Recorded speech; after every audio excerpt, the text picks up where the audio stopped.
शून्य हो जाइथिला से आत्मज्ञानता पाई भगवान श्री कृष्ण गीता को कहते से जो आत्मज्ञान कौन सेटा को आमे आरंभ करवा यार सारे कथा कहले समय हबनी ये जो चैप्टर आलोचना करछंती एटा होची 3टा रु 4टा क्लास रो चैप्टर ताको आमे गोटे क्लास रे पढिबा तेनु एटा स्पीड हबो ही हबो तेनु गीता आमे काहे की पढिबा जदी न जानिबा आमे गीता भीतर को जिबा केमिति the importance of Bhagavad Gita ता माने गीतार गुरुत्वटा को गीता आमे पाठ काहे की करबा ता भीतर कोन अछि इंपोर्टेंस सेटा को पाठ कले हमर कोन फल मिलिबो एगुड़ा यदि न जानिबा ताहले हमर ता प्रति आकर्षण आसीबो नै समस्त कहउचंती हां गीता होची जीवनर मार्गदर्शिका इत्यादि सब कहउचंती अरे किमिति मार्गदर्शिता सेटा को आलोचना करबा दरकार किमिति से मार्गदर्शन कले गीतार इंपोर्टेंस एते अधिक जे ताको जेते आलोचना कले म थरिबो नै जदि केही लोक उच्च उद्देश्य नैकरी तार मन भितर थाए से उच्च उद्देश्य प्राप्त करिया पाई चाहूची ताहले मध्य गीत करो जे जानुचंती संसार रे दुखपूर्ण संसार मोहटारु दूरे जीवा मुक्ति पाइबा ताहले मध्य गीता पाठ करो आपण गोटे सद्गुरु खोजुचन से गुरु गीता पढ़ंतु आपण सद्गुरु आउ ये मुख्य होची ये संसार रे चालू चालू ये दुखालय संसार रे जेते बेले थकी गले किंबा बाट पी गले बाटटा को भूल भाल हे गला तले मध्य गीता पढ़ंतु से ठीक बाट देखै दो श्रेष्ठ स्थान पाइबा पई हो किंबा उद्देश्य साधन करिबा पई हो कि रोग शून्य शरीर पई हो कि आनंद प्राप्ति पई हो कि परमार्थ प्राप्ति पई हो कि माने सद्गुरु पाइबा पई जहा के जे आपण चाहुचंती आपण गीता पाठ करंतु से काम धने बोली आपण को सप्लाई कर दो तेनु प्रथमे ए अर्जुन को एक कथा काहे कहले लंबा विषय मु तो स्पीड करबिनी ते तो सरीबो नाही तथापि जेति की जीव ठाकुर को इच्छा तेनु प्रथमे जो आत्मज्ञानटा प्रदान कले जा फल के स्मृति लब्धा गत काली आमे करथिले नष्ट होईची तांकर मोह स्मृति शक्ति फेरी पाई से जो आत्मज्ञानटा फेरी पाई जे अर्जुन फेरी पाई श्री कृष्ण बतौचंती ताहले आत्मज्ञानटा कौन से आत्मज्ञानटा की जिनिस से कोटू सृष्टि होउची सेटा को आमे बुझी गले हमर 50 भाग गीता बुझा हे कारण आत्मज्ञान अर्थ विभिन्न शास्त्र विभिन्न भाव रे लिखिचंती ताको पढ़ी साइला को मुंडो विभ्रांत हे जाउची आमे ताको सरलीकरण करी की बुझीबा जेमिति गोटे लेमन कैन अंडरस्टैंड सेही टाइप रो आत्मज्ञान माने आत्मा ज्ञान नुहे आरंभ रू कहि दोची जे आमे समस्ते आत्माटा को जानिबा एटा होची आत्मज्ञान एई हिसाब रे आमे नै आइछो केतरु को टिके जीवा ता मध्ये भूल नहे कोन से शास्त्र भूल कोई नै सब शास्त्र ठीक जे जो स्तर को जाईची से स्तर रे कहिची आमे जतबेले से स्तर को जाई पारु नाहंती अन्य गोटे शास्त्र को भूल भूल कहि दोचंती तेणु आमे को शास्त्र को भूल कहवा ना कि ना दुईटा जिनिस समान नुहे काली मु एटा को 2-3 जन को बुझेबा जे गोटिए गछरे लक्ष्य पत्र कोटिए पत्र थिले मध्ये दुईटा पत्र समान नुहे डिफरेंस रहबो गीता कहिला से जो गीता लेखिला तेनो सेमानकर जो एटीट्यूड थिला से जहा लेखिले आमे ताको बुझिबा किमिति जे पर्यंत आमे से स्तर को जाई नांती तांको मानसिकता रे आम मानसिकता न मिसिछि आमे बुझी परिबा नै तेनु कोन को आरंभ रु कहिछि जे मिस्चिप मीन जो केतेक संस्था वर्तमान गीतार गोटे मिस्चिप मीनिंग ता गोटे पदार्थ करी कि गोटे भूल मेसेज समाज को दउचंती रियल मीनिंग की जीवा आउ तार गोल्डन मीनिंग की जीवा जो मानेटा जानिले मो परिवार रे उन्नति होबो मो देश रे उन्नति तेणु आत्मज्ञान कौन ना आत्म मु ज्ञान माने जानिबा आत्मा नुहे आत्मा अलगा चैप्टर बहुत लंबा विषय जे आत्म माने मु ज्ञान माने जानिबा मु को जानिबे ये जो मुटा शब्दटा कौन ये मु को तो जानी गले सरी गला सब पाठ शेष सही मुटा को जानिबा पई हेले आमान को कौन करबा पड़े गोटे मु गाड़ी चलाउची के खाउची ना मु खाउची ଆରେ ମୁଁ ଖାଉଛି, ମୁଁ ଗାଡି ଚଲାଉଛି, ତାହେଲେ ମୁଁଟା କଣ? ଆମେ ତାକୁ ଟିକେ ଭିତରକୁ ଆଉ ଟିକେ ଦେଖ। ମୁଁ ଗାଡି ଚଲାଉଛି ମାନେ ମୁଁ ସେଠି ଅଛି। ସେଇ ବର୍ତ୍ତମାନ ପାଇଁ ଆମେ ଗୋଟେ ଶକ୍ତି ଆତ୍ମା ହିସାବରେ ତାକୁ ନବା। ଆତ୍ମା ପ୍ଲସ୍ କେବଳ ଆତ୍ମା ତ ଚଲେଇ ପାରିବନି। ଆତ୍ମା ତ ପ୍ରତ୍ୟେକ ଜାଗାରେ କେମିତି ଗାଡି ଚଲେଇବ? ଯାବତ ସଞ୍ଜାୟତେ କିଞ୍ଚିତ୍ ସତ୍ୱଙ୍ଗ ସ୍ଥାବର ଜଙ୍ଗମଂ କ୍ଷେତ୍ର କ୍ଷେତ୍ରଜ୍ଞ ସଂଯୋଗାତ୍ ତଦ୍‌ବିଧି ଭରତ ସର୍ବ। ଯାହା କିଛି ହଉଛି ଆତ୍ମା ଆଉ କିଛି ତା ସାଙ୍ଗରେ ମିଶିଲା ପରେ ସବୁ କିଛି କାମ ହଉଛି। ଶରୀର ମିଶିଲା ପରେ ଯେ କି ବର୍ତ୍ତମାନ ମୁଁ ଅଛି, ଆତ୍ମା ଶକ୍ତି ଅଛି। ମୁଁ ଥିଲେ ଗାଡି ଚାଲିବ ନା। ଗାଡି ଚାଲିବା ପାଇଁ ଗୋଟେ ମନର ଆବଶ୍ୟକତା। ମୋ ମନ ନଥିଲେ ମୁଁ କଣ ଗାଡି ଚଲେଇବି? ଗାଡି ଚଲଉ ଚଲଉ ଗାଡି ସାମ୍ନାକୁ ଚାଲି ଆସିବ। ତେଣୁ ଇନ୍ଦ୍ରିୟର ସେଠି ପ୍ରେଜେନ୍ସ ନ ରହିଲେ କଣ ଗାଡି ଚଲେଇ ପାରିବ? ତା ମାନେ ବୁଦ୍ଧି ସେଠି ଦରକାର ପଡୁଛି। ଇନ୍ଦ୍ରିୟ ମୋ ହାତ ହ୍ୟାଣ୍ଡେଲ ଧରିଛି, ଗୋଡ ବ୍ରେକ୍ ପାଖରେ ଅଛି, ଆଖି ଦେଖୁଛି, ତାପରେ ମୁଁ ଗାଡି ଚଲଉଛି। ତେଣୁ ମୁଁ ଗାଡି ଚଲଉଛି ମାନେ ମୁଁ କିଏ ନା ଯୋଉ ଆତ୍ମା ପୁରୁଷ ଯୋଉ ଶକ୍ତି ଆମକୁ ପ୍ରଦାନ କରୁଛି, ଯାହା ଫଳରେ ଶରୀର କ୍ରିୟାଶୀଳ ହଉଛି। ସେ ଥମରେ ରହିଲେ, ତା ସାଙ୍ଗରେ ମୋ ମନ ରହିଲା, ତା ସାଙ୍ଗରେ ମୋ ବୁଦ୍ଧି ରହିଲା, ତା ସାଙ୍ଗରେ ମୋ ଶରୀର ରହିଲା, ତା ସାଙ୍ଗରେ ମୋ ତେବେ ଯାଇକି ମୁଁ ହବ। ନହେଲେ ମୁଁ କାର୍ଯ୍ୟ କରୁଛି ପ୍ରତ୍ୟେକ ଜାଗାରେ। ଯେ ମୁଁ କାର୍ଯ୍ୟ କରୁଛି ମାନେ କଣ? ଯେ ମୁଁ ଯୋଉ ଭିତରେ କେବଳ ଆତ୍ମା ନାହିଁ। ଆତ୍ମଜ୍ଞାନର ଅର୍ଥ ମୁଁ ବୁଝେଇବାକୁ ଯାଇ କାରଣରେ ଦଉଛି। ଆଉ ଗୋଟିଏ କଥା ଦେଖନ୍ତୁ, ମୁଁ ଖାଉଛି ମାନେ କିଏ ଖାଉଛି? ମୁଁ ଖାଉଛି। ମୁଁ ଯଦି ଖାଉଛି କଣ ମୋ ଆତ୍ମା ପରମାତ୍ମା ଖାଇଦଉଛି? ଆରେ ସିଏ ତ ସାକ୍ଷୀ ହିସାବରେ ରହିଛି, ସିଏ ତ ଉପରେ ବସିକିରି ଦେଖୁଛି। ଦ୍ରଷ୍ଟା ଅହଂ ସାକ୍ଷୀ ଶିବ ଅହଂ। ତେଣୁ ଖାଉଛି କିଏ? ମୋ ପାଟିଟା ଖାଉଛି, ହାତଟା ତାକୁ ଯୁଗଉଛି, ଆଖି ତାକୁ ଦେଖୁଛି, ତା ମାନେ ଶରୀରଟା କ୍ରିୟାଶୀଳ ଅଛି। ତେଣୁ ଏ ସମସ୍ତ ଗୋଟେ ମୁଁଟା ଇଜ ଏ ବ୍ରୋଡର କନସେପ୍ଟ। ଆପଣ ଦେଖନ୍ତୁ, ଏଗୁଡାକ ଆପଣ ମାନେ ଭାବିବେ, ଚିନ୍ତନ କରିବେ। ଆପଣଙ୍କୁ ନିର୍ଦ୍ଦିଷ୍ଟ ବହିରେ ତାକୁ ବ୍ୟାଖ୍ୟା କରି କେମିତି ଲେଖିନା। ଯେ କଥା ହଉଛି ଆମେ ପଢୁଛନ୍ତି, ଆମର ଯଦି କ୍ରିଏଟିଭିଟି ନ ରହିବ ତାହେଲେ ଆମେ ସେ ଗୀତା ପଢିବାର କିଛି ମୂଲ୍ୟ ନାହିଁ। ଆମେ ବହୁତ ଦିନ ପଢିଲେଣି ଗୀତା, ତା ଭିତରକୁ ଦେଖନ୍ତୁ। ଯେ କଥା ହଉଛି ମୁଁ ମାନେ କେବଳ ଆତ୍ମା ନୁହଁ। ଆତ୍ମା ଶକ୍ତି ନଦେଲେ ଆମେ କ୍ରିୟାଶୀଳ ହେଇପାରିବନି, ଇଟ୍ ଇଜ ଏ ଫ୍ୟାକ୍ଟ। କିନ୍ତୁ ଆତ୍ମା ଥିବ ଯଦି ଶରୀର ମନ ବୁଦ୍ଧି ନଥିବ ଇନ୍ଦ୍ରିୟ, ତାହେଲେ କଣ କ୍ରିୟାଶୀଳ ହବ କି? ନ। ମୁଁ ଗାଡି ଚଲେଇବା ପାଇଁ ଆତ୍ମାର ଆବଶ୍ୟକତା ଯେମିତି ଅଛି, ମନ ବୁଦ୍ଧି ଇନ୍ଦ୍ରିୟ ଶରୀରର ମଧ୍ୟ ଆବଶ୍ୟକତା ଅଛି। ତେଣୁ ମୁଁ ହଉଛି ଗୋଟେ ବ୍ରୋଡର କନସେପ୍ଟ। ମୁଁ ଖାଉଛି, ମୁଁ ଗାଡି ଚଲାଉଛି, ମୁଁ ଅଫିସ ଯାଉଛି, ଆମେ ସବୁବେଳେ ମୁଁଟାକୁ କହୁଛନ୍ତି। ଯେ ମୁଁ ଯୋଉ କହୁଛନ୍ତି ସେଇ କାମ ସେଇ ଖାଇଲା ବେଳେ ସେ ମୁଁଟା ଥାଏ ତ? ଯେତେବେଳେ ମୁଁଟା ଥିବ ଗାଡି ଆକ୍ସିଡେଣ୍ଟ ହବ ନାହିଁ। କାହିଁକିନା ମନ ବୁଦ୍ଧି ପ୍ରେଜେନ୍ସ ଥିଲେ ଗାଡି ପାଖରେ, ସେତେବେଳେ ଗାଡି ଆକ୍ସିଡେଣ୍ଟ ହୁଏ ନା। ଯେତେବେଳେ ଏ ମନ ବୁଦ୍ଧିଟା ଆବସେଣ୍ଟ ହେଇଯାଏ ସେ ଗାଡି ଚଳିଲା ପାଖରେ, ସେତିକି ବେଳେ ଆମର ଆକ୍ସିଡେଣ୍ଟ ହୁଏ। ଆତ୍ମା ତ ରହିଛି, ସେ ତ ଶକ୍ତି ଯୋଗାଉଛି, ଗାଡିଟା ଚାଲୁଛି, ତାହେଲେ ଆକ୍ସିଡେଣ୍ଟ କାହିଁକି ହଉଛି? କେବଳ ମନର ଅନୁପସ୍ଥିତିରେ ଆକ୍ସିଡେଣ୍ଟ ହଉଛି। ଆପଣ ଦେଖନ୍ତୁ, ସାଇଣ୍ଟିଫିକାଲି ବୁଝନ୍ତୁ କଥାଟା। ତେଣୁ ଏଇ ଯୋଉ କାର୍ଯ୍ୟକ୍ଷମ ଆମର ଶରୀର ହଉଛି, ତାହେଲେ ସେଇ ଶରୀର ଯୋଉ କାର୍ଯ୍ୟକ୍ଷମ ହଉଛି ଆମେ ଜାଣିଲେ, ଇଏ ତ ବିଶଦ ଭାବରେ ଗୀତାରେ ବର୍ଣ୍ଣନା କରାହେଇଛି। ଆପଣ ପଢିଲେ ସବୁ ଡିଟେଲ ଜାଣି ମୋର ଆଗେଇ ପାରିବନି ଏଇ ଆତ୍ମଜ୍ଞାନ ଭିତରେ ରହିଗଲେ। ତେଣୁ ବର୍ତ୍ତମାନ ଆମେ ଜାଣିଗଲେ ମୁଁ ଇଜ ଏ ବ୍ରୋଡର କନସେପ୍ଟ। ଏଇଟାକୁ ପଚାରିଥିଲେ ଗୌତମ ବୁଦ୍ଧଙ୍କୁ, ବୟସ 80 ହେଇଗଲା, ତାଙ୍କର ମୃତ୍ୟୁ ଅନ୍ତିମ ସରଶଯ୍ୟାରେ ପଡିଛନ୍ତି ଗୌତମ। ଗୌତମ ହଉଛି ପ୍ରଥମ ନା, ବୁଦ୍ଧ ହଉଛି ଦ୍ୱିତୀୟ ନା। ତାପରେ ତାଙ୍କର ଗୋଟେ ଶିଷ୍ୟ ଆନନ୍ଦ ତାଙ୍କୁ ପଚାରୁଛନ୍ତି, ପ୍ରଭୁ ଆପଣଙ୍କର ଏଇ ପ୍ରକାର ସମୟ ହେଲେଣି, ତାହେଲେ ଆପଣଙ୍କ ପରେ ଇଏ ପଥ ପ୍ରଦର୍ଶକ କିଏ ଆମର ହବ?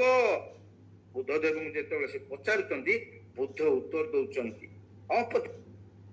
ଅପଦୀପ ହବ। ମାନେ ତାଙ୍କ ଭାଷାରେ ସେ କହୁଛନ୍ତି, ହେ ଆନନ୍ଦ, ତୁମେ ନିଜେ ନିଜର ଆଲୋକ ହୋଇଯାଅ, ତୁମେ ନିଜେ ନିଜର ଗୁରୁ ହେଇଯାଅ, ତୁମେ ତୁମର ଜ୍ଞାନଟାକୁ ପରିପ୍ରକାଶ କର, ଅଜ୍ଞାନ ରୂପକ ଅନ୍ଧକାର ଦୂର କରିଦିଅ, ସମସ୍ତ ବନ୍ଧନକୁ ଦୂର କରିଦିଅ, ତେବେ ତୁମର ଜ୍ଞାନ ଆସିଯିବ, ଆଉ ତୁମକୁ କୋଉଠିକି ଯିବାକୁ ପଡିବ ନାହିଁ।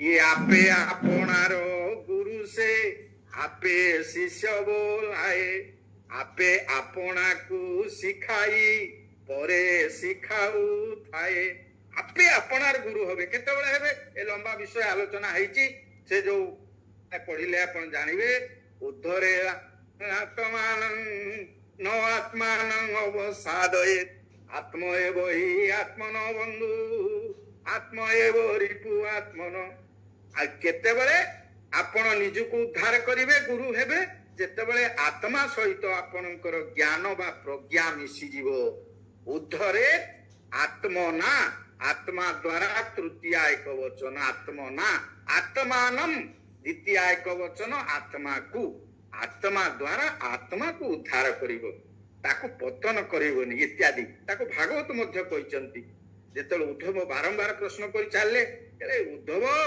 ये मन तोहर निज गुरु उद्धव एतु पचारु ए केते कथा तू कहूचु ए आत्मज्ञान तो आम पाखरे अछि से गुरु आमको कौन करिवे ना आमको ज्ञानटा देई देबे कौन ज्ञान देबे ए गुड़टा मीठा लागे गुरु कहि देले किंतु आमे जे पर्यंत गुड़टा को खाई नाहंती सेटा मीठा की खट्टा जानि परिबा कि तेणु आत्मज्ञान माने निजर आत्मा सहित प्रकृति शरीर ये जानिबा ही आत्मज्ञान एठी आसिला हमर विषय उपरको जे वर्तमान आमे जानि गले जे मु गोटे ब्रोडर कॉन्सेप्ट ज्ञान गोटे ब्रोडर कॉन्सेप्ट आत्मज्ञान अभाव हो जाइथिला से दिन महाभारत युद्ध जो कुरुक्षेत्र रे अनुष्ठित हेतिला श्री अर्जुनंकर तांको आत्मज्ञान देले बहुत कथा तो देले या भीतर गोटे पॉइंट से आत्मज्ञान जेतेबेले कहिले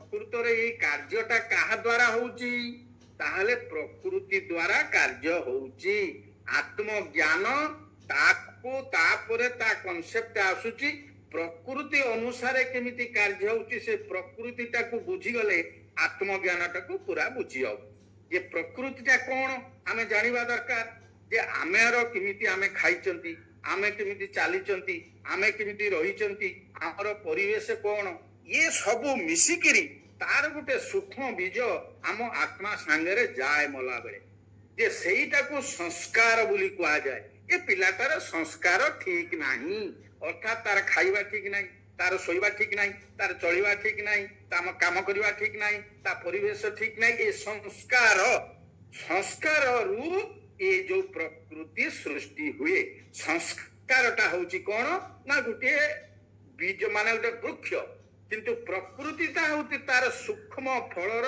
गोटे बीज भलिया तार सूक्ष्म प्रकृतिटा होची सूक्ष्म जोटा आत्मा संगे जाए या पर आलोचना हो जे उदाहरण देखंतु आपण संस्कार आउ प्रकृति संस्कार गोटे सापु को आपण ये आपण गोटे कुकुर रखिले जे आमे जो सापु को रखी की ताकू भलो खाइबा देले भलो बिछना रे सोइले क्षीर देले किंतु देखिबे से कुकुर आसिके आपण गोड़ चाटिबो ता माने कोन ता माने तार संस्कार भलो किंतु ता प्रकृतिटा खराब संस्कार आ प्रकृति भितरे डिफरेंस साप को आमे आनी रखिले ताकू क्षीर पीवा को देले ताकू पेड़ी भितरे पक्का घरे रखिले ताकू टिके आउंसी देले जे जानिचंती केला देखिबे ता मुंडू को आउंसी दउथबो किंतु आमे जो क्षीरटा देले से खीता कोन करूची ना से उद्गार कला को विष होई बाहरुची ताहले तार संस्कार भलो सापर थिला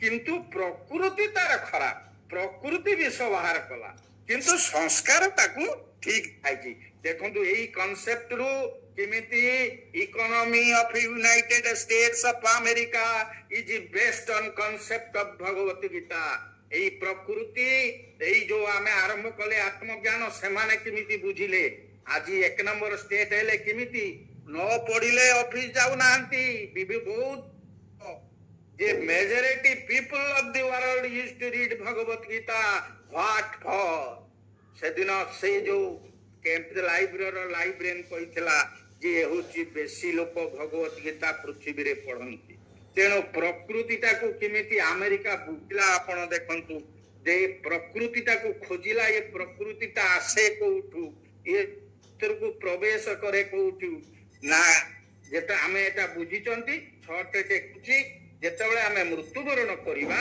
ସେତେବେଳେ ଆମ ସେଇ ପ୍ରକୃତି ଅର୍ଥାତ୍ ଆମେ ଯାହା ଜୀବନ ସାରା କଲେ ତାର ଫଳର ବୀଜ ସ୍ୱରୂପ ସଂସ୍କାର ଯାହା ପାଇଲେ ସେ ବୀଜଟା ଆମ ଆତ୍ମା ସହିତ ଯିବ। ଏ ମମେଇବାଂଶ ଲୋକେ ଜୀବ ଭୂତ ସନାତନ ମନ ଷଷ୍ଠାନି ଇନ୍ଦ୍ରିୟାଣି ପ୍ରକୃତି ତାନି ବର୍ଷତି। ମନ ପ୍ରକୃତି ଯିବ ଇନ୍ଦ୍ରିୟ ଯିବ ତାପରେ ଯିବା ତା ଉପରକୁ। ଯେ ଏଟା ଯେତେବେଳେ ଯାଉଛି ମୃତ୍ୟୁ ଯେତେବେଳେ ହଉଛି ଆମେ ପୂର୍ବ ଜନ୍ମରେ ଆମ ପ୍ରକୃତି ଆମ ସାଙ୍ଗରେ ଆସିଛି।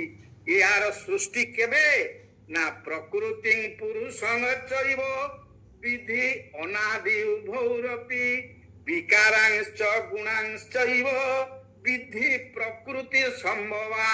ଏ 13 ଅଧ୍ୟାୟର 19 ନମ୍ବର ଶ୍ଲୋକରେ ପ୍ରକୃତି ଆଉ ପୁରୁଷ ଇଏ ହେଉଛି ଅନାଦି, ତାର ଆରମ୍ଭ ନାହିଁ। ଆମେ କହିପାରିବାନି ଯେ ପ୍ରକୃତି ପୂର୍ବ ଜନ୍ମରୁ ଆଇଲା।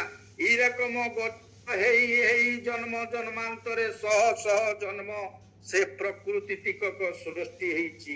ତେଣୁ କର୍ମ ଯେତେବେଳେ ହଉଛି କେମିତି ହଉଛି ନା ପ୍ରକୃତିରେ କ୍ରିୟମାଣାନି ଗୁଣେଇ ପାଣି ସର୍ବସ ଅହଙ୍କାର ଗୁଣାତ୍ମା କର୍ତ୍ତା ଅହମିତି ମନ୍ୟତେ। ଇଏ ହଉଛି 27 ନମ୍ବର ତୃତୀୟ ଅଧ୍ୟାୟରେ।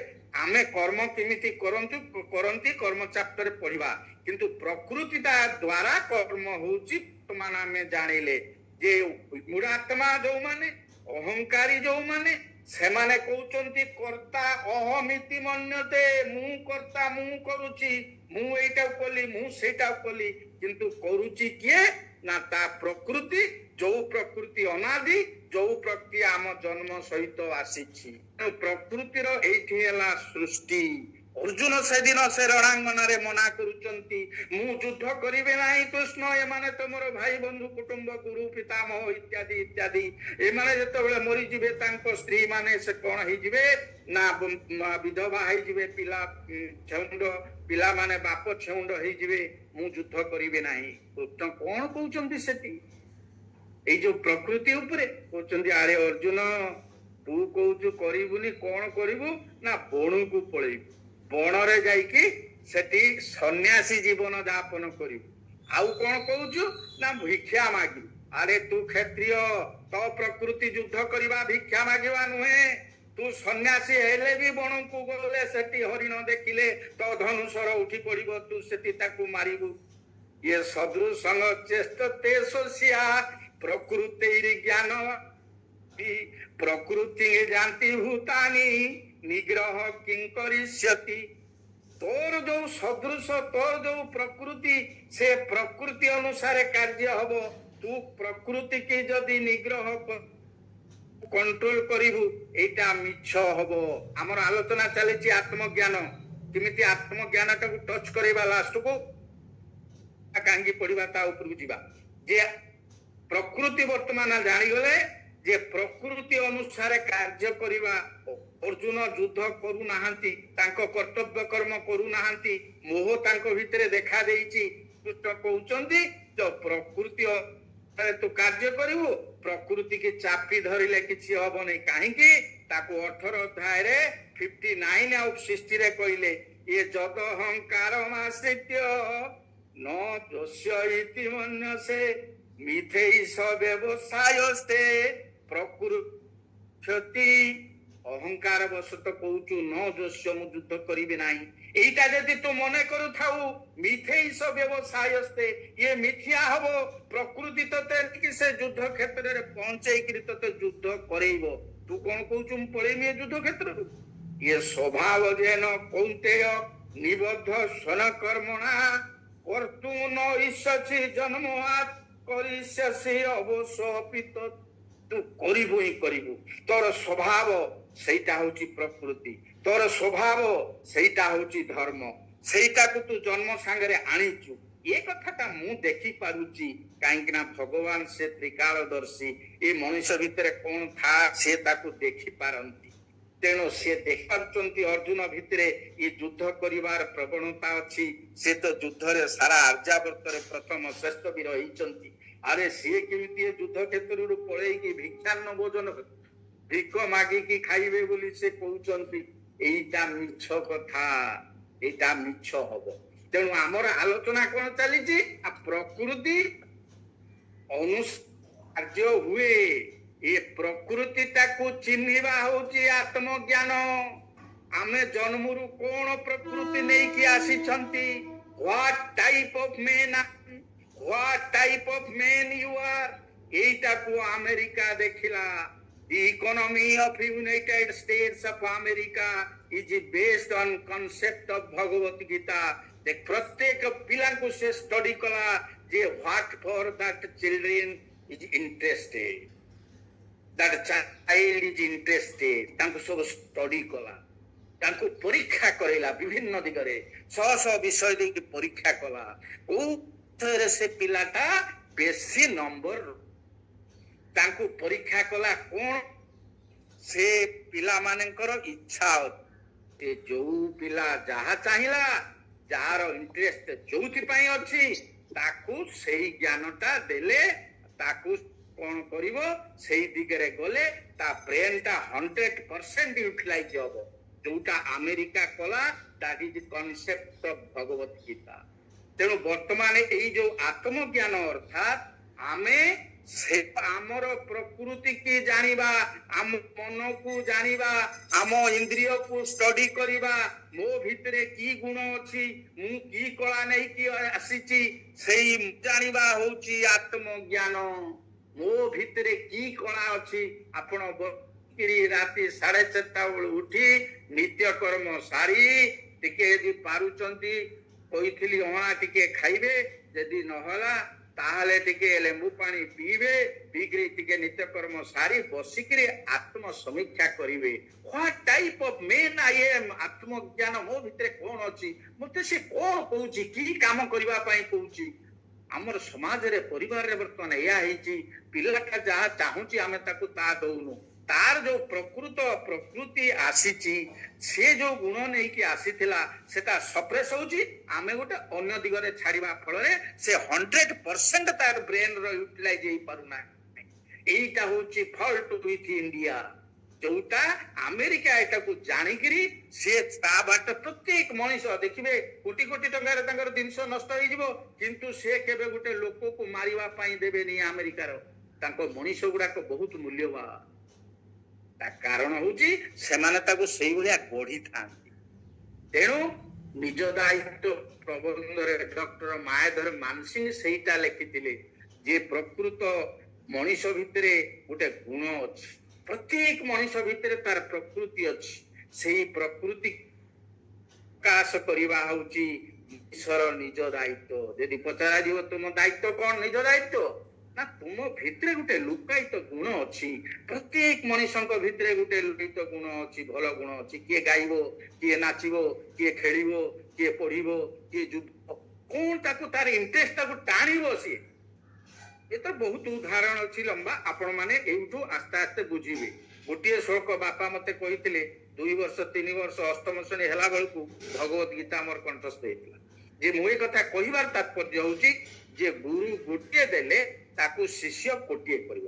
ଆସନ୍ତୁ ଆମ ଭଗବତ ଗୀତା ଦେଖିବେ, ଯେତେ ଧର୍ମ ସାରା ପୃଥିବୀରେ ସୃଷ୍ଟି ହେଇଛି ଆଜି, ସବୁ ଧର୍ମ ଏଇ ଭଗବତ ଗୀତା, ଏଇ ବେଦ ସୃଷ୍ଟି। ଆପଣ you should feel proud of your religion। ଆପଣ ଏ ଭାରତ ବର୍ଷରେ ଜନ୍ମ ହେଇଛନ୍ତି, ଆପଣଙ୍କର ଧର୍ମ ଏଇ ଯୋଉ ରାମ, ବେଦ, ଉପନିଷଦ, ଗୀତା, ଏଥିପାଇଁ ଆମେ ନିଜକୁ ନିଜେ ଗର୍ବ କରିବା ଦରକାର। ଆମ ଯେତେବେଳେ ଏ ଗ୍ରନ୍ଥ ଲେଖାଗଲା, ଏ ଯୋଉ 5165 ବର୍ଷ, ତ କିଏ 5000, କିଏ 6000 ଇତ୍ୟାଦି କହୁଛନ୍ତି, ବିଭିନ୍ନ ଶାସ୍ତ୍ର ବିଭିନ୍ନ ଲେଖିଛନ୍ତି। ଆମେ ତା ଭିତରୁ ଯୋଉଟା ଗୋଲ୍ଡେନ ମିନିଂଟାକୁ ଆମେ ଗ୍ରହଣ କରିବା। ସେତେବେଳେ କୌଣସି ଧର୍ମ ନଥିଲା। ଏ ବୁଦ୍ଧ ଦେବଙ୍କ ପୂର୍ବରୁ ବୌଦ୍ଧ ଧର୍ମ ନଥିଲା। ଜୈନ ତାଙ୍କର ଯୋଉ ଇଏ ଅଛନ୍ତି ଗୁରୁ, ତାଙ୍କ ପୂର୍ବରୁ ଜୈନ ଧର୍ମ ହେଇନଥିଲା। ପ୍ରଫେଟ ମହମ୍ମଦଙ୍କ ପୂର୍ବରୁ କୋରାନ ନଥିଲା, ମହମ୍ମଦାନ ଧର୍ମ ନଥିଲା। ଗୁରୁ ନାନକଙ୍କ ପୂର୍ବରୁ ଶିଖ ଧର୍ମ କେବେକାର ଲୋକ ଏସବୁ ଆଫ୍ଟର ଡେଥ୍। ଏ ପା 5,500 ବର୍ଷ ପୂର୍ବର ହଉଛି ଗୀତା। ବୌଦ୍ଧ ଧର୍ମ ଯୋଉ ସେମାନେ ଯୋଉ କନସେପ୍ଟ ଦେଲେ, ଏ କନସେପ୍ଟ ଆମ ଗୀତାରେ ଥିଲା। ସେ ଯୋଉ କହିଲେ ସଂସାର ଦୁଃଖମୟ, ଦୁଃଖର କାରଣ କାମନା, କାମନାର ବିନା ଦୁଃଖର ବିନାଶ, ଏ କଥାଟା ବାରମ୍ବାର ଆମେ ଏ ମାମୁ ପେତ୍ୟ ପୁନର୍ଜନ୍ମ ଦୁଃଖାଳୟମ ଶାଶ୍ୱତମ୍, ଏ ଦୁଃଖର ଆଳୟ ହଉଛି ଏଇ ସଂସାର।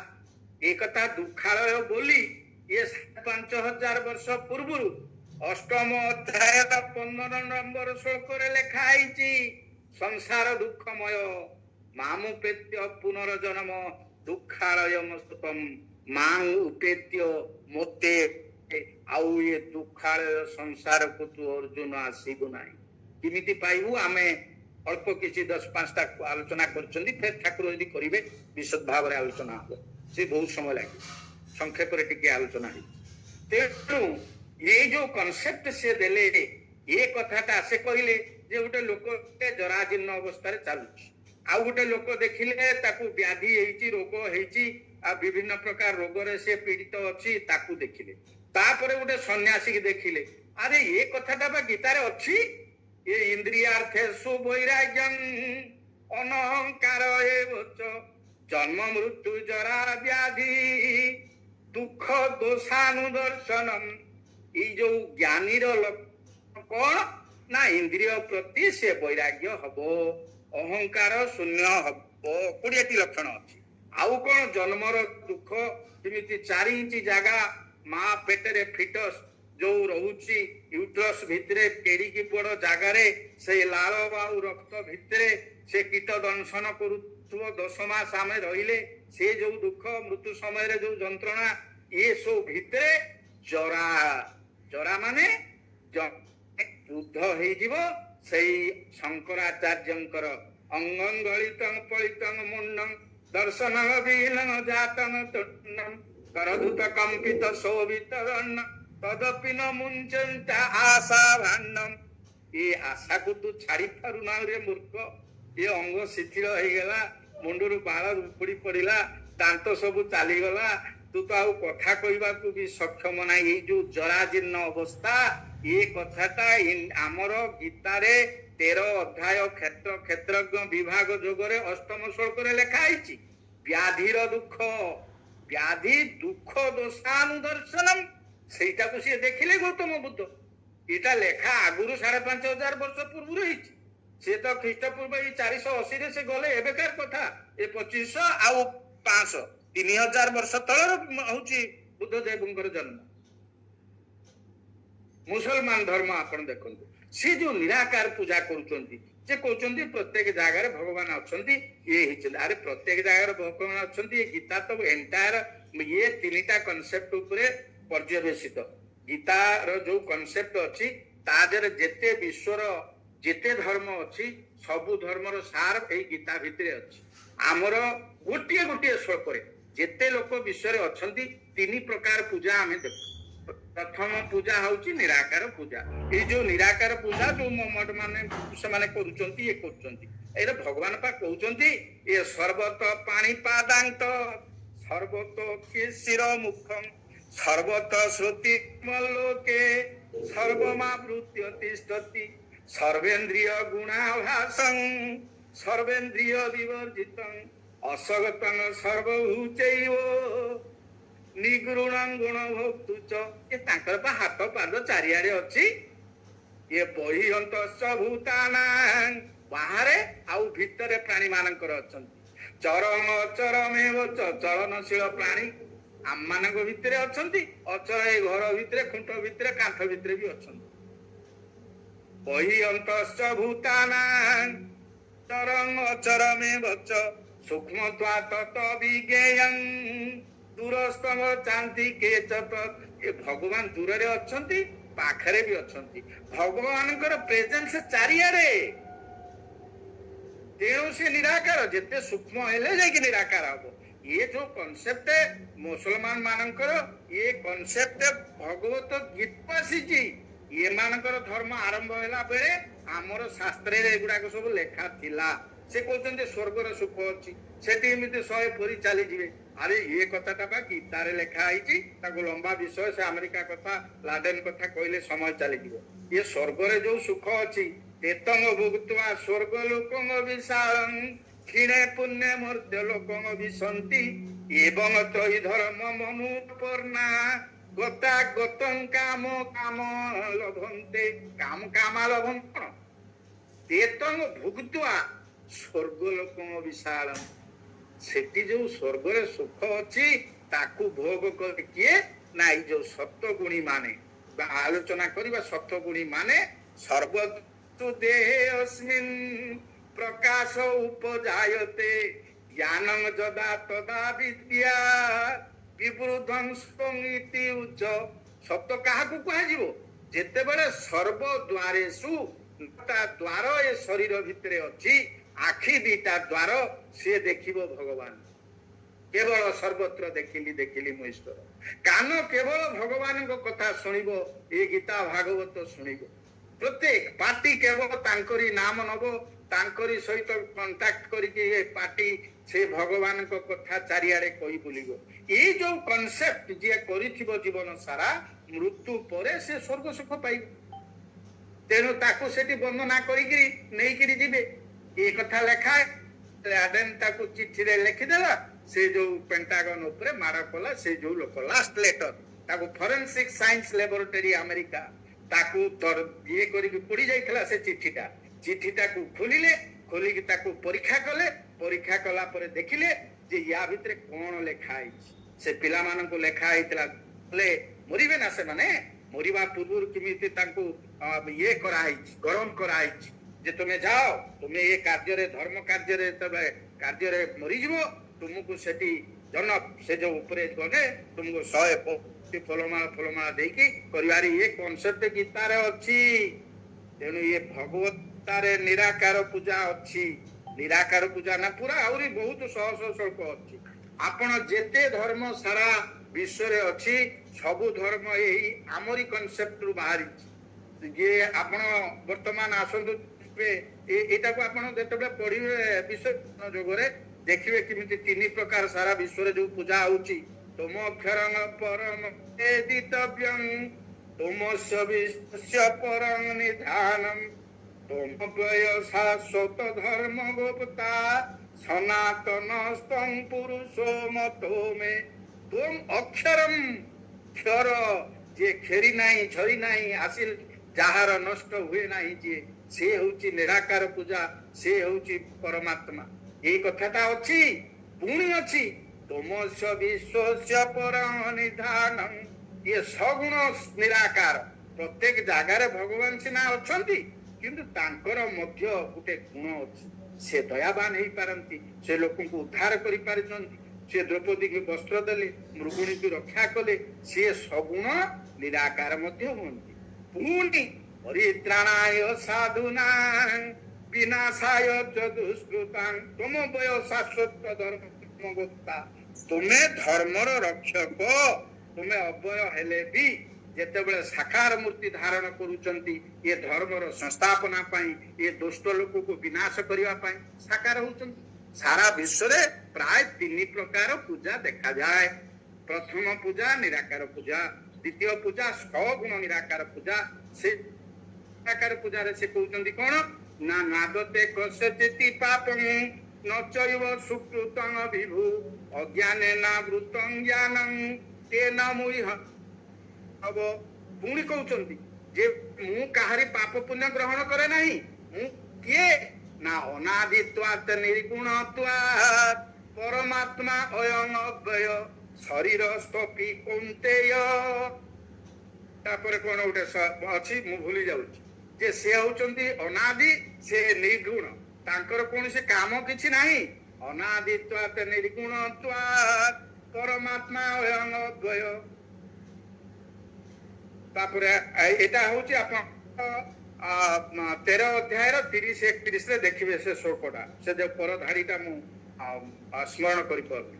ଯାଉ ତାପରେ ମୋ କହିବା କଥା ହଉଛି ଯେ ପ୍ରତ୍ୟେକ ଧର୍ମ, ଯେତେ ଧର୍ମ ସୃଷ୍ଟି ହେଇଛି ଭାରତ ବର୍ଷରେ, ଆମର ଏଇଠି ଅଛନ୍ତି ସେନ ଭାଇ ନା ଠାକୁର ଅନୁକୂଳ ଚନ୍ଦ୍ର ଯେ ତାଙ୍କର ଯୋଉ କନସେପ୍ଟ ଧନ ମାନ ଯଶ ପାଇବା ଇଚ୍ଛାରେ ମତେ ତୁମେ ଠାକୁର ସଜାଇ ଭକ୍ତ ହୁଅ ନାହିଁ ସାବଧାନ ଓ ଠକିଯିବ ତାଙ୍କର କନସେପ୍ଟ ଯୋଉ ଧନ ମାନ ଯଶ ପାଇବା ଧନେଇ ସେଣା ଲୋକେଇ ସେଣା ପୁତ୍ରେଇ ସେଣା ଏଇ ସେଣା ମାନେ ବନ୍ଧନ ଏ ପାଇବା ଇଚ୍ଛାଟା ଯେତେବେଳେ ରହିବ ବନ୍ଧନ ଆସିକି ପହଞ୍ଚିବ ତେଣୁ ଏ ଇଚ୍ଛାଟାକୁ ଏ ଯୋଉ ବନ୍ଧନଟାକୁ ଏ ସେଣା ମାନେ ବନ୍ଧନ ଏକୁ ତୁମେ ବାହାର କଲେ ମନ ଭିତରୁ ତୁମେ ଯାଇକି ଭଗବାନଙ୍କ ପାଖରେ ପହଞ୍ଚିବ ଏ କଥା ଠାକୁର ଅନୁକୂଳ ଚନ୍ଦ୍ର କହିଲେ ଯେ ଏ କଥା ଉପନିଷଦ ଅଛି ଧନେଇ ସେଣା ଏ ସେଣା ମାନେ ଧନ ସେ ତାକୁ ଧନ କହିଲେ ମାନ ଯଶ ଇତ୍ୟାଦି ଏ ଲୋକେ ସେଣା ଯେ ମୋର ଏତେ ମାନ ଲୋକମାନେ ମାନନ୍ତୁ ଏ ପ୍ରକାର ଜିନିଷ ପାଇବା ପାଇଁ ଆମେ ଗୁଡେ କାର୍ଯ୍ୟ କରୁଛନ୍ତି ଠାକୁର କତିକି ଦୌଡୁଛନ୍ତି ଆମେ ଯେତେବେଳେ ଖାଇବାକୁ ନଥିଲା ଆମେ ପୁରୀ ଯାଉଥିଲେ ଜଗନ୍ନାଥଙ୍କୁ ପୂଜା କରୁଥିଲେ ଯେତେବେଳେ ଖାଇବା ପିଇବା ଜୋର ହେଇଗଲା ଚାକିରି ବାକିରି କରିକି ଟଙ୍କା ପଇସା ମିଳିଗଲା ଚାଲ ସେ କୋଉଠି କିନା ବମ୍ବେ ସେଠି ଠାକୁର ଅଛନ୍ତି କିରେ ତମେ ଖାଇବାକୁ ଯେତେବେଳେ ନଥିଲା ଦୌଡୁଥିଲ ସେ ଜଗା କାଳିଆ କତିକି ରକ୍ଷା କର ଯେତେବେଳେ ଖାଇବା ପିଇବା ମିଳିଲା ଏଠୁ ଛାଡିକି ଚାଲିଲ ପୁରୀ ଚାଲିଲ ସେ କୋଉଠି ନା ଇଏ କନ୍ୟାକୁମାରୀ ହିମାଳୟ ବୈଷ୍ଣବ ଦେଇ ଚାଲିଲ ଯେ ଏକୁ ଛାଡିକିରି ଯେ ମୋ କହିବା କଥା ଏଇ ଯୋଉ ପାଇବାର ଇଚ୍ଛା ଯୋଉ ରହୁଛି ସେ ପାଖରେ ପହଞ୍ଚେଇବନି ତାକୁ ସଜେଇ ତାଙ୍କୁ ଏଗୁଡାକ ପାଇବା ଆଶା ରଖିକିରି ମୋର ଭକ୍ତ ହୁଏ ନାହିଁ ମନା କରିଦେଲେ ଠାକୁର ଯେ ସାବଧାନ ହୁଅ ତୁମେ ଠକି ଯିବ ଏଇ କଥାଟା ଆମ ଗୀତାରେ ଅଛି ଇଏ ବିହାୟ କାମାଞ୍ଜ ସର୍ବାଳ୍ପମାଂଚର ନିର୍ମମ ନିରହଙ୍କାର ଶାନ୍ତି ଅଧିଗଚ୍ଛତି ସେ ଶାନ୍ତି ପ୍ରାପ୍ତ এইটা হচ্ছে ব্রাহ্মী স্থিতির লক্ষণ এসা ব্রাহ্মী স্থিতি পার্থ নৈনাঙ্গ প্রাপ্য বিমুয়তি স্থিত্বা সামান্ত কালেপি ব্রহ্ম নির্বাণ ছতি এ ব্রাহ্মী স্থিতি কোন না এই কামনাକୁ ଛାଡ଼ିବା এই মমতাକୁ ଛାଡ଼ିବା এই ଅହଙ୍କାରକୁ ଛାଡ଼ିଲେ ବ୍ରାହ୍ମୀ ସ୍ଥିତିକି ତୁମେ ଯିବ ସେ କହୁଛନ୍ତି ଯେ ପର୍ଯ୍ୟନ୍ତ ତୁମର ଠାକୁରତ୍ୱ ଜାଗ୍ରତ ହେଇନାହିଁ ଠାକୁରତ୍ୱ ଜାଗ୍ରତ ହବ ମାନେ କଣ ଆମେ 16 ଅଧ୍ୟାୟରେ ଆମେ ଯୋଉ ପଢିଲେ 16 ଅଧ୍ୟାୟରେ ଯେ ଦୈବୀ ଗୁଣ ଆମର ଦୈବ ଗୁଣ ଅଛି ଅଭୟମ ସତ୍ୟ ସଂଶୁଦ୍ଧି ଜ୍ଞାନ ଯୋଗ ବ୍ୟବସ୍ଥିତି କଟୁଛି ନା କଣ ସାର୍ ହରି ଓମ୍ ନମସ୍ତେ କଟୁଛି ନା କଣ ସାର୍ କଟୁଛି ନାଇଁ ନାଇଁ ଠିକ ଭାସ୍କର ଭାଇ ନା ନାଇଁ କଟୁ ସେ ଭାସ୍କର ଭାଇ ନା ତୁମର ସେ ଫୋନ ଟା ଇଏ କହନ୍ତି ଗୋଳମାଲ ତ ଦେଖିଦିଅ ହଉ ତେଣୁ ଏଇ ଯୋଉ ଠାକୁରତ୍ୱ ଜାଗ୍ରତ ହବ ଠାକୁରଙ୍କର ଗୁଣ 26ଟା ଅଛି ଇଏ 16 ଅଧ୍ୟାୟରେ 3 ପର୍ଯ୍ୟନ୍ତ ଲେଖା ଅଛି ତାକୁ ଠାକୁର ଲେଖିଲେ ପୁଣି ବର୍ଣ୍ଣନା କଲେ 12 ଅଧ୍ୟାୟ ଆମର 12 ଅଧ୍ୟାୟରେ 13 ପଦରୁ 19 ପର୍ଯ୍ୟନ୍ତ 39ଟି ଗୁଣ ଦେଲେ ଯୋଉ ଭକ୍ତର ଗୁଣ ତୁମେ ସେଇଟାକୁ ଯଦି ଧାରଣ କରିବ ତାହେଲେ ତୁମେ ଭଗବାନଙ୍କୁ ପ୍ରାପ୍ତ ହବ ତାଙ୍କର ଭକ୍ତ ହବା ପାଇଁ ଯୋଗ୍ୟ ହବ ଯଦି ତୁମେ ଯେ ପର୍ଯ୍ୟନ୍ତ ତୁମର ଠାକୁରତ୍ୱ ଜାଗ୍ରତ ହେଇନି ତାମାନେ ତୁମର କେହି ବି କେନ୍ଦ୍ର ନୁହନ୍ତି ଠାକୁର ବି ନୁହନ୍ତି ତେଣୁ ଠାକୁରଙ୍କୁ ପାଇବାକୁ ହେଲେ ତୁମକୁ ଠାକୁରତ୍ୱ ଜାଗ୍ରତ କରିବାକୁ ପଡିବ ଯୋଉଟା ଗୀତା 16 ଅଧ୍ୟାୟରେ 1 ରୁ 3 ପର୍ଯ୍ୟନ୍ତ ଯୋଉ 26ଟି ଗୁଣ ଦୈବୀ ଗୁଣ ଦେଲେ ଏ ଗୁଣ ଧାରଣ କଲେ ତୁମେ ଠାକୁରତ୍ୱ ତୁମର ଜାଗ୍ରତ ହବ 12 ଅଧ୍ୟାୟର 13 ନମ୍ବରରୁ 19 ନମ୍ବର ଶ୍ଲୋକ ପର୍ଯ୍ୟନ୍ତ 39ଟି ଗୁଣ ଦେଲେ ଏଗୁଡାକ ଧାରଣ କଲେ ତୁମେ ଭକ୍ତ ହବ ସେଠି ଠାକୁରତ୍ୱ ଜାଗ୍ରତ ହବ 12 ଅଧ୍ୟାୟରେ ତୁମେ ଭକ୍ତ ହେଇଗଲା ପରେ ଭଗବାନ ତୁମକୁ ତାଙ୍କ ପାଖକୁ ନେବେ ଯଦି ତୁମେ ଏଟା ନ କର ଫାଙ୍କି ଦେଲେ ତୁମେ ଠକି ଯିବ ନିଜେ ତୁମର ଠାକୁରତ୍ୱ ଜାଗ୍ରତ କାଲି ମୁଁ କହିଥିଲି ଭଗବାନଙ୍କୁ କେମିତି ପାଇବ ଭଗବାନଙ୍କ ବ୍ୟତୀତ ଯୋଉ ଗୁଣ ଏ ଶରୀରରେ ଅଛି ତାକୁ କାଢିଦେଲେ ଭଗବାନ ରହିବେ ତାକୁ ଖୋଜିବାକୁ ଯିବାକୁ ପଡିବ ନାହିଁ ଆମେ ଯେତିକି ପାଇବା କଥା ଆମେ ପାଇବା ଏ କଥାଟା 7ମ ଅଧ୍ୟାୟରେ 20, 21, 22ରେ ଲେଖା ହେଇଛି ଏ କାମେସ୍ତୈସ୍ତୈ ହୃତ ଜ୍ଞାନ ପ୍ରପଦ୍ୟନ୍ତେ ଅନ୍ୟ ଦେବତା ତଙ୍ଗ ତଙ୍ଗ ନିୟମ ମାସ୍ତାୟ ପ୍ରକୃତି ଏ 22 ନମ୍ବରରେ ସେ କହୁଛନ୍ତି ସତୟା ଶ୍ରଦ୍ଧୟା ଯୁକ୍ତ ତସ୍ୟ ରାଧନମି ହତେ ତତ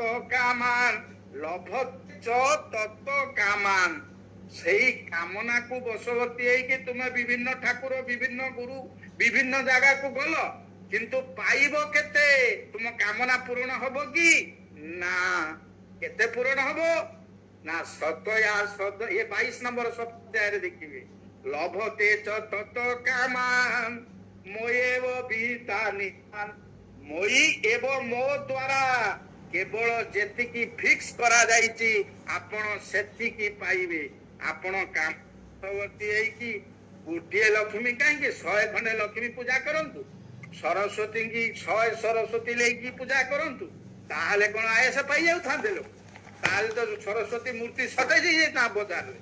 ତେଣୁ ସେତେ ସରସ୍ୱତୀଙ୍କୁ ପୂଜା କଲେ ବି ଆୟସ ପାଇପାରିବନି ଯେ ପର୍ଯ୍ୟନ୍ତ ତୁମ ଭିତରେ ଠାକୁରତ୍ୱ ଜାଗ୍ରତ ନ ହେଇଛି, ତୁମ ଭିତରେ ଦେବତ୍ୱ ଜାଗ୍ରତ ନ ହେଇଛି, ତୁମେ ତୁମର ପ୍ରକୃତି କି ନ ଚିହ୍ନିଛ, ତୁମର ଯେ ପର୍ଯ୍ୟନ୍ତ ଆତ୍ମଜ୍ଞାନ ହେଇନାହିଁ ସେ ପର୍ଯ୍ୟନ୍ତ ତୁମର ଲକ୍ଷ୍ୟ ସ୍ଥଳରେ ପହଞ୍ଚି ପାରିବ ନାହିଁ।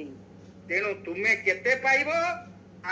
ଲଭତେ ଚ ତତ କାମ ମୋଏବ ବିହିତା ନିତାନ, ମୋ ଯେତିକି ସ୍ଥିର କରାହେଇଛି ସେତିକି ତୁମେ ପାଇବ। ତୁମେ ଅଧିକା ପାଇପାରିବ ନା। ତୁମେ ଯାହାକୁ ତୁମେ ପୂଜା କର ମତ।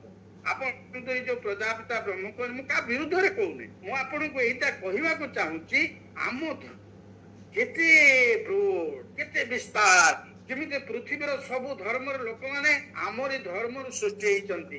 ଆଉ our religion is the mother religion. ଆମ ଭାଷାଟା ହଉଛି ମଦର ଲାଙ୍ଗୁଏଜ।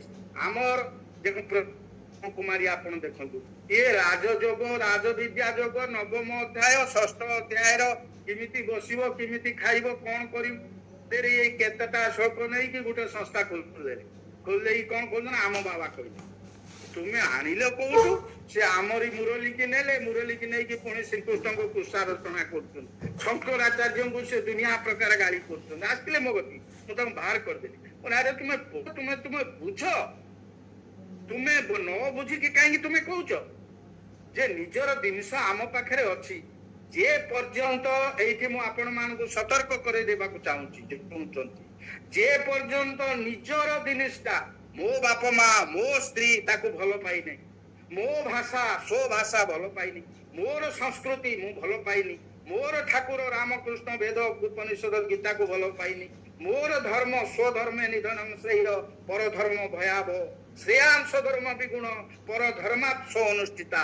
ଯେ ପର୍ଯ୍ୟନ୍ତ ସ୍ୱଧର୍ମ ଆମେ ପାଳନ କରିନାହାନ୍ତି, ନିଜର ସ୍ୱଦ୍ରବ୍ୟ ଯେ ପର୍ଯ୍ୟନ୍ତ ଆମେ ତାକୁ କରିନାହାନ୍ତି, ଆମର ପ୍ରଡକ୍ସନ ବାଡିରେ ହଉଛି, ଯେ ଆମ ଧାନଟା ଆମ ବାଡିରେ ହଉଛି, ସେଇ ଧାନର ଚାଉଳ ଆପଣ ଖାଆନ୍ତୁ, ଆପଣଙ୍କ ସ୍ୱାସ୍ଥ୍ୟ ଲାଗିବ। କାହିଁକି ନା ଜନ୍ମରୁ ଆପଣଙ୍କ ବଡି ଆପଣଙ୍କ ବାଡିରେ ଥିବା ଧାନକୁ ଚିହ୍ନିଛି।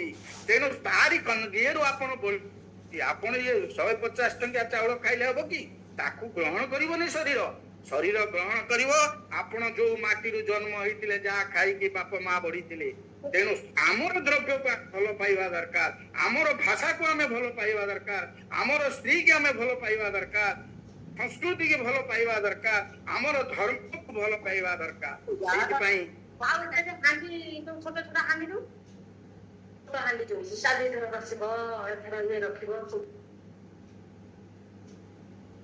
ତେଣୁ ବର୍ତ୍ତମାନ ହଉଛି ମୁଁ କହିବା କଥା ହଉଛି, ଇଏ ତୁମେ ଆମ କନସେପ୍ଟକୁ ଛାଡି ବାହାରୁ ଗୋଟେ କନସେପ୍ଟ ଆଣିକି ତାକୁ ପୁରଉଛ ଭାରତ ବର୍ଷ ଭିତରେ।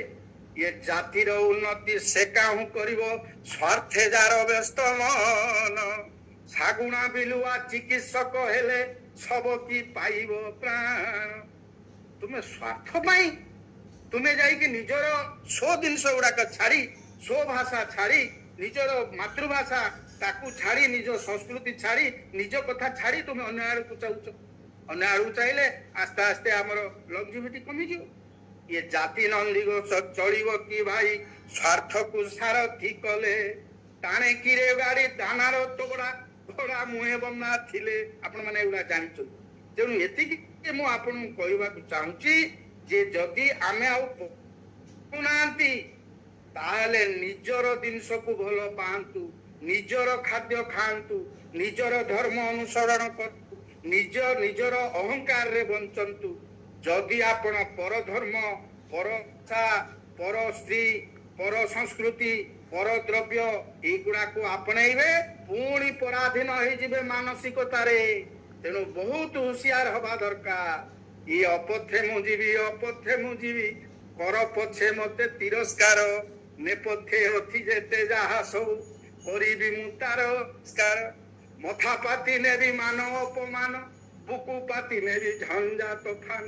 ସମୟ ଆସିବ ଯେଉଁ ଦିନ ତୁମେ যাচি দেব মতে পুরস্কার সময় আসিব যেদিন তুমি যাচি দেব মতে পুরস্কার ইয়ে ହେଲା preliminary talks যে আত্মজ্ঞান কোন ଆମ ଭିତରେ ଆମ ପ୍ରକୃତିକି ଆମେ ଚିହ୍ନିବା ଦରକାର ଆମେ ଚିହ୍ନିକିରି ସେଇ ପ୍ରକାର କାମ କଲେ ନିଜର ଜିନିଷକୁ ଭଲ ପାଇଲେ ଆପଣେଇ ନେଲେ ଆମେ ଆଉ ବିଭିନ୍ନତାର ଶୃଙ୍ଖଳାରେ ବନ୍ଧନ ହବା ନାହିଁ ଏଥିରେ ସଂଶୟ ନାହିଁ ଏଇଟାକୁ ବୁଝିଲା ପରେ ଆମେ ଆମ ଟପିକ ଉପରକୁ ଯିବା ଏ ତ ଆରେ ସମୟ ହେଇଗଲାଣି ହରିଓମ ହଉ ଏ ଦୁଇଟା କଥା କହିକି ମୁଁ ସାରିଦେବି ଆଉ ତ 4 ମିନିଟ ସମୟ ମାତ୍ର ଅଛି ମୋର ବିଷୟ ଆରମ୍ଭ ହେଇପାରିଲା ଯେ ଭଗବତ এইটা হচ্ছে that is manual of life আমি কেমিতি বঞ্চিবা আমি কেমিতি চালিবা হাউ টু কন্ট্রোল আওয়ার সংযম হব ইন্দ্রিয় কেমিতি সংযম হব এই কথা সব গীতার আছে মু সব কইলে সময় চালিଯିବ গীতা কেমিতি মু এটা আরম্ভ আরু আগুর কইছি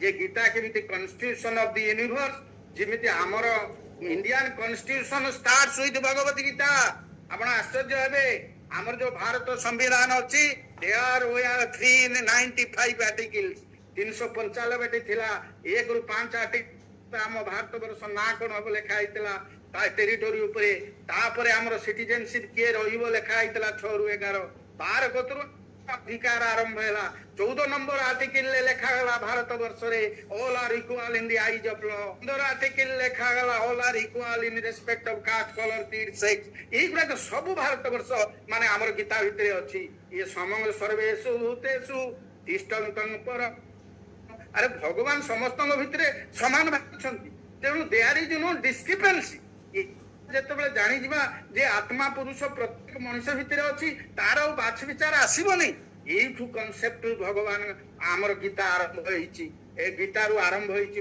हमर संविधान इत्यादि इत्यादि बहुत कथा ए जो पढुचंती निज परोवेति गणना लगुचे जदिও हमर गीतार नाही ये हमर अन्यान्य शास्त्र मानकर अछि वर्तमान समय तो अतिक्रांत होई गेला से किमते प्लाटो कॉन्सेप्ट आपण गांधी सत्याग्रह सहयोग अहिंसा जे केमिति आम भारत वर्ष विवेकानंद जो कॉन्सेप्ट चिकागो बक्तृतार जे जथा मान प्रपद्यन्ते गीतारु आछि सुभाष बोसंकर कॉन्सेप्ट जो कहले जे तुमे चलो आजाद हिंद फौज को गठन कले से कॉन्सेप्ट भी ए गीतारु आछि कम्युनिज्म ऑफ चाइना जोटा कि सेटा मध्य भारत वर्ष ए गीतारु आछि माने कम्युनिज्म रो कॉन्सेप्ट को जे is according to his ability he will work is according to his need he will take there will be no private property तांकर रहिबोनी अरे प्राइवेट प्रॉपर्टी रहिबोनी ए कथा गीता लिखा आइछि ए निराशी चित्तात्मा त्यक्त सर्व परिग्रह शारीरं केवलं कर्म